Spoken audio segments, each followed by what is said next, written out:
Bonjour et bienvenue dans cette nouvelle vidéo. Si vous vous demandez comment faire pour gérer l'argent et le budget à deux en couple, alors vous êtes au bon endroit. Il existe presque autant de manières de gérer l'argent à deux qu'il existe de couples et aucune méthode n'est réellement la méthode à suivre absolument. C'est vraiment quelque chose qu'il faut adapter à vous, à votre couple. Par exemple, ça doit prendre en compte vos revenus, est-ce qu'ils sont identiques, est-ce qu'ils sont différents, est-ce qu'ils sont voués à évoluer également, et également vos priorités. Est-ce que vos priorités c'est l'indépendance financière de chacun ou est-ce que ça va plutôt être de compenser des inégalités de revenus?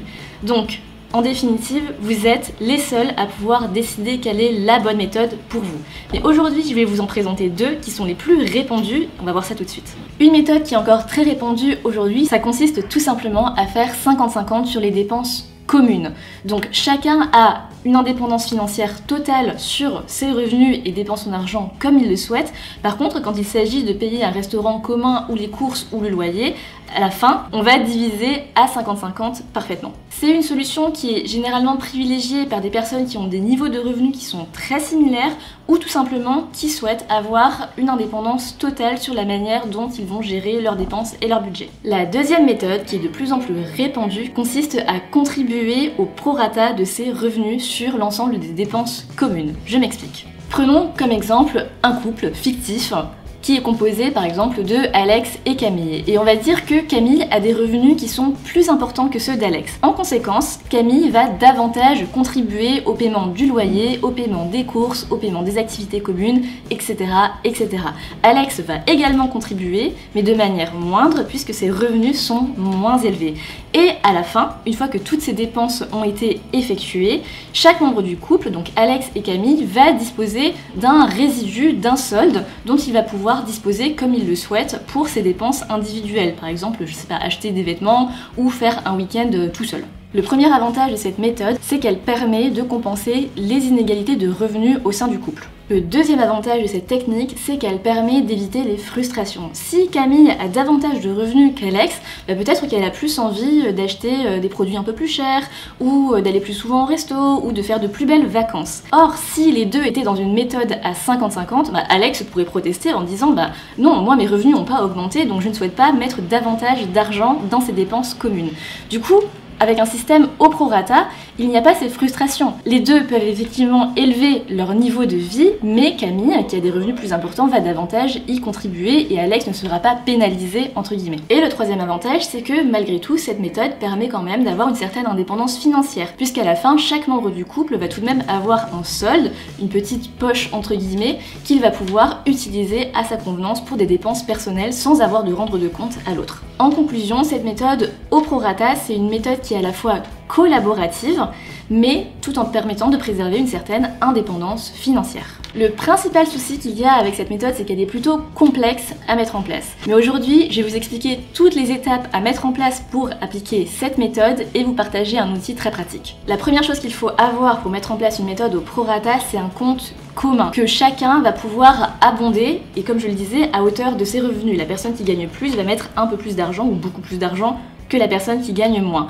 Maintenant la question c'est, mais combien est-ce que chacun doit mettre? La première chose que vous allez faire, c'est tout simplement récupérer ce tableau et l'enregistrer en faisant une copie. Ensuite, la deuxième chose, c'est que vous allez aller directement dans le deuxième onglet qui est Objectif Budget. Donc ça, c'est un exercice que vous allez devoir faire ensemble pour déterminer quels sont l'ensemble de vos dépenses communes que vous voulez intégrer dans ce budget commun.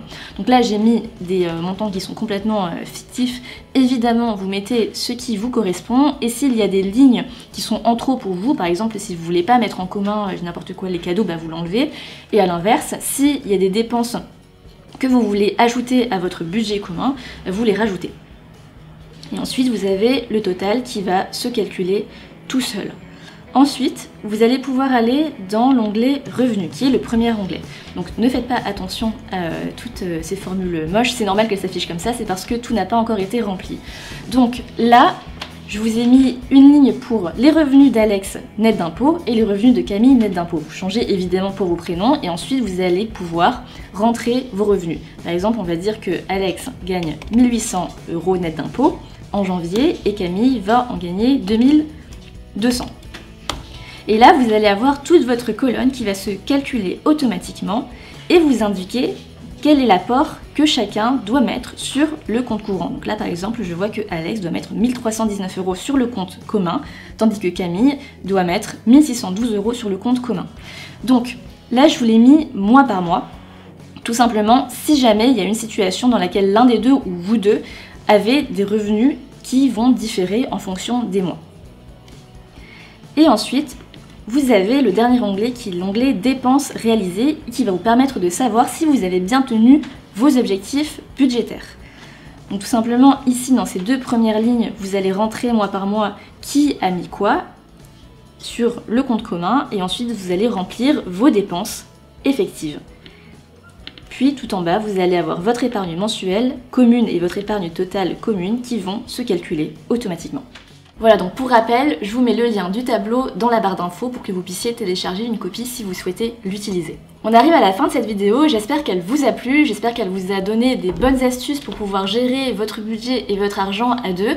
Comme je le disais au début, il n'existe pas une seule bonne manière de faire, c'est vraiment à adapter en fonction de vos situations personnelles et financières, mais aussi de vos priorités, de vos objectifs et peut-être de la relation tout simplement. J'espère que ça vous a plu, si c'est le cas, n'hésitez pas à liker la vidéo et à vous abonner pour ne pas rater les prochaines, et je vous dis à très bientôt.